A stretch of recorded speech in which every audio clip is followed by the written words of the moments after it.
नमस्कार, जय हिंद साथियों। प्रभु श्री राम के मंदिर में चंदे और चढ़ावे की चोरी का मामला सामने आ रहा है।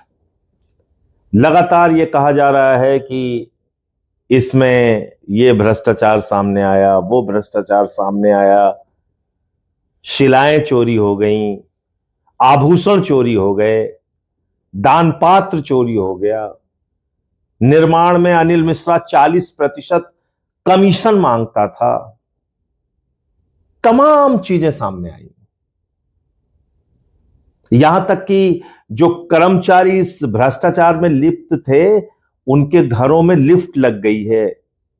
करोड़ों करोड़ के प्लॉट खरीद रहे हैं वो लोग। आपको लगता है ये सब एक दिन में हुआ होगा? ये अचानक हो गया और अचानक अब ये सारे खुलासे हो रहे हैं प्रभु श्री राम के मंदिर में चोरी के। आपको क्या यकीन है कि ये एक दिन में हुआ है? बिल्कुल नहीं, क्योंकि जो खबरें अब सामने आ रही हैं, इसमें वो लोग सामने आ रहे हैं जो 2020 की, 18 की, 19 की पहले की घटनाओं का जो जिक्र कर रहे हैं, उससे भी पहले की चोरी का जिक्र कर रहे हैं। यानी एक लंबे समय से यह भ्रष्टाचार चल रहा था और ट्रस्ट के बनने के बाद उस भ्रष्टाचार को सुनियोजित गैंग की तरह ऑपरेट किया गया। इस ट्रस्ट में था कौन? इस ट्रस्ट में चंपत राय जी हैं, जिनको कहा जाता है कि बड़े निष्ठावान हैं, बड़े ईमानदार। अभी उनकी ईमानदारी की गाथा बताऊंगा आपको। इस ट्रस्ट में तमाम विश्व हिंदू परिषद, आरएसएस से जुड़े हुए लोग हैं, बीजेपी से जुड़े हुए लोग हैं, और इसमें साथ ही साथ नरेंद्र मोदी जी के प्रतिनिधि के तौर पे सरकार का व्यक्ति भी काम करता है। जब ये ट्रस्ट बना तो कौन था वो सरकार का व्यक्ति, आपको पता है? उसका नाम है ज्ञानेश कुमार। जी हां, ठीक सुना आपने। जो अभी पूरी दुनिया में प्रचलित है, प्रचारित है, वोट चोर के नाम से, उसी के जमाने में चंदा चोरी हुई, जमीन के घोटाले हुए। क्या नाम था उसका? ज्ञानेश कुमार। वो केंद्र सरकार के प्रतिनिधि के तौर पे जमीन की खरीद से लेके और प्रभु श्री राम के मंदिर तीर्थ क्षेत्र के विकास के सारे कामों में ट्रस्ट के साथ सरकार की ओर से सहयोग कर रहा था। क्या सहयोग कर रहा था? जमीनों को खरीदने में, विकास के कार्यों में क्या सहयोग कर रहा था? यही जमीन का घोटाला जो हो रहा है, जो सामने आया अब है। 2023 में जमीन खरीद का घोटाला, 2024 में जमीन खरीद का घोटाला, 2021 में जमीन खरीद का घोटाला।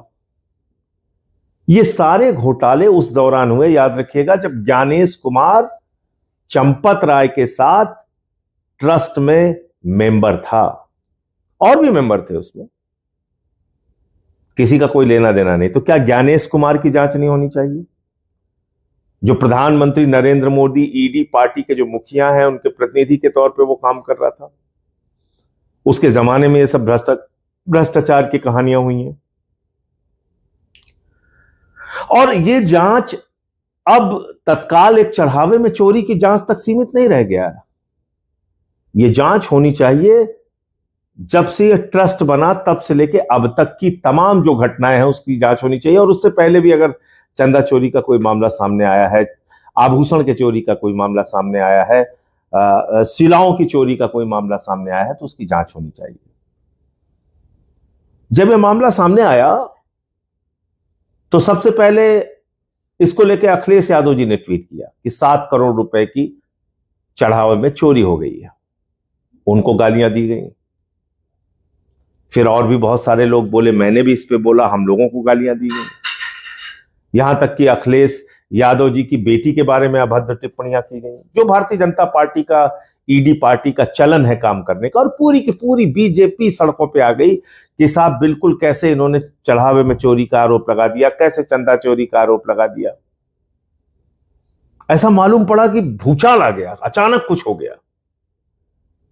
अरे बेईमानो, ये अचानक कुछ नहीं हुआ है।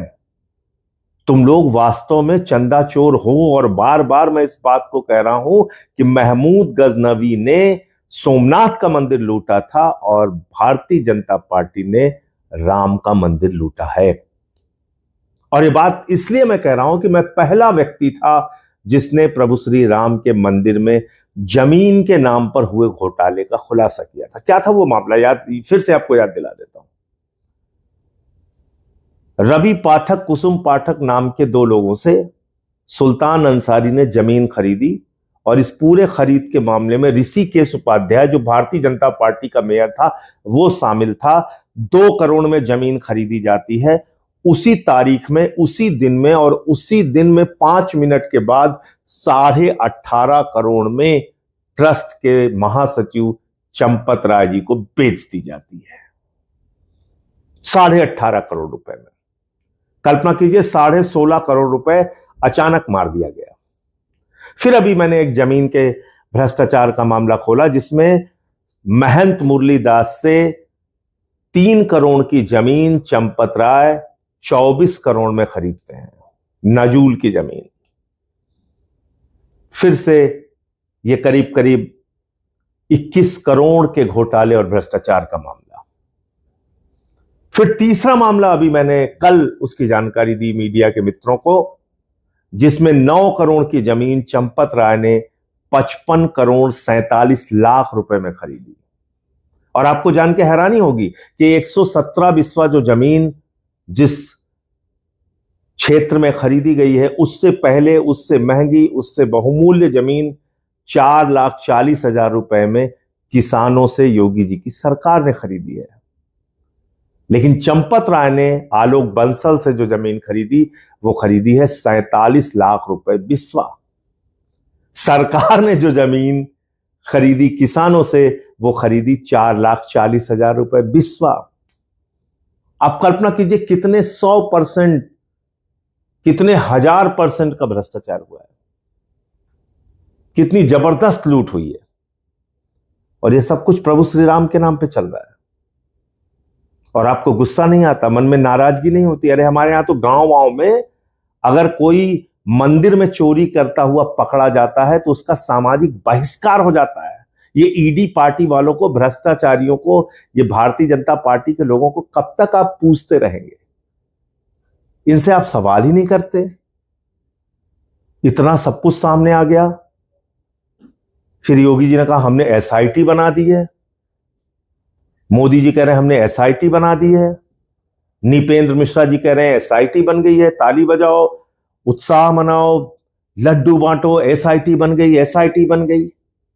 अरे भैया, उत्तर प्रदेश में अलग अलग मामलों में 105 एसआईटी बनी है। आज तक किसी का कुछ अता पता नहीं क्या हुआ एसआईटी का।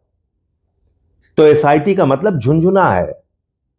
लेकिन क्योंकि योगी जी ने कहा कि आप बाहर बात मत कीजिए, जाके जो प्रमाण है एसआईटी को दीजिए, तो हमने एसआईटी के जो सदस्य हैं उनको भी चिट्ठी लिख दी है, उनसे भी कहा है कि हमें समय दीजिए, हम आपको साक्ष्य देना चाहते हैं, हम आपको सारी जानकारी देना चाहते हैं। लेकिन कहां से एसआईटी किससे मिलेगी और क्या करेगी, मुझे पता नहीं। और आपने आज तक कभी ऐसा सुना है कि किसी चोरी के मामले में, जैसे ये चढ़ावे की चोरी हुई, दान पात्र की चोरी हुई, तो इस दान पात्र में कितनी बड़ी चोरी हुई है, अंदाजा लगाया आपने? खुद बयान है मंदिर ट्रस्ट का कि 16 करोड़ दर्शनार्थियों ने एक साल में दर्शन किए प्रभु श्री राम के, और चंदा कितना आया? 84 करोड़। अरे भैया, 16 करोड़ लोगों ने अगर 100 रुपए दान दिया होगा, मान लीजिए किसी ने 5 रुपए दिया होगा, किसी ने 10 रुपए दिया होगा, किसी ने 2 लाख भी दिया होगा, किसी ने 10 लाख भी दिया होगा, छोड़ दीजिए।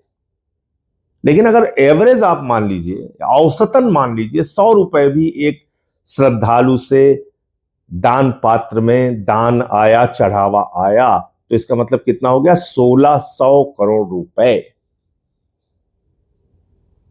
और दिखाया कितना जा रहा है चढ़ावे में? 84 करोड़ रुपए। उसमें भी भ्रष्टाचार। उसमें भी लूट, बड़े पैमाने पर लूट। जब ये चढ़ावे में दान पात्र में चोरी का मामला आया तो कुछ जगहों पे छापे पड़े। अविनाश शुक्ला के पास से 5 लाख रुपए बरामद हुए। लौकुश मिश्रा के घर में गोबर के कंडे में 15 से 20 लाख रुपए बरामद हुए। ऐसे ऐसे तमाम लोगों से पैसे बरामद हुए, लाखों करोड़ों रुपए बरामद हुए। कोई कार्रवाई नहीं, किसी की गिरफ्तारी नहीं, कोई जेल नहीं भेजा गया। क्या आपने कभी आज तक ऐसा देखा है कि किसी चोर के बारे में जानकारी मिले कि उसने चोरी की है और उस चोर से माल भी बरामद हो जाए, फिर भी उसकी गिरफ्तारी ना हो? तो आप इस एसआईटी से क्या उम्मीद कर सकते हैं जिसके बारे में निपेंद्र मिश्रा पहले ही कह रहे हैं कि भाई चंपत राय जी तो बड़े पवित्र और साफ आदमी हैं। गड़बड़ी हुई है, वो कह रहे हैं, घोटाला हुआ है, डाका डाला गया है, लेकिन चंपत राय जी तो बड़े शरीफ और अच्छे आदमी हैं। तो 2 करोड़ रुपए की 18.5 करोड़ में जमीन खरीदना, ये चंपत राय जी की ईमानदारी है क्या? 3 करोड़ की जमीन 24 करोड़ में खरीदना, ये चंपत राय जी की ईमानदारी है क्या? 9 करोड़ की जमीन 55 करोड़ 47 लाख में खरीदना, ये चंपत राय जी की जिम्मेदारी है क्या और ईमानदारी है क्या? तो आप समझ सकते हैं कि इस पूरे भ्रष्टाचार में चंपत राय जी से लेके ऊपर से लेके नीचे तक सारे लोग शामिल हैं। और ये ट्रस्ट किसके द्वारा बनाया गया है? सुप्रीम कोर्ट के द्वारा बनाया गया है, प्रधानमंत्री नरेंद्र मोदी ने बनाया है, अपने चहेते लोगों को बिठाया है।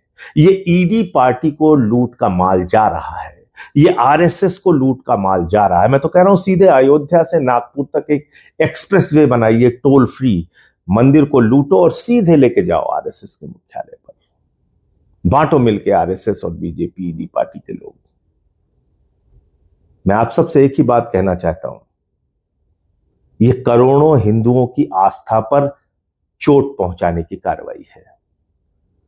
जैसे कालनेमी राक्षस भेष बदल के आया था और उसने सबको ठगा था, Bharatiya Janata party, ED party धर्म की बात करके, प्रभु श्री राम की बात करके, हिंदू धर्म की बात करके आपको भी ठगने का काम कर रही है, आपको भी लूटने का काम कर रही है।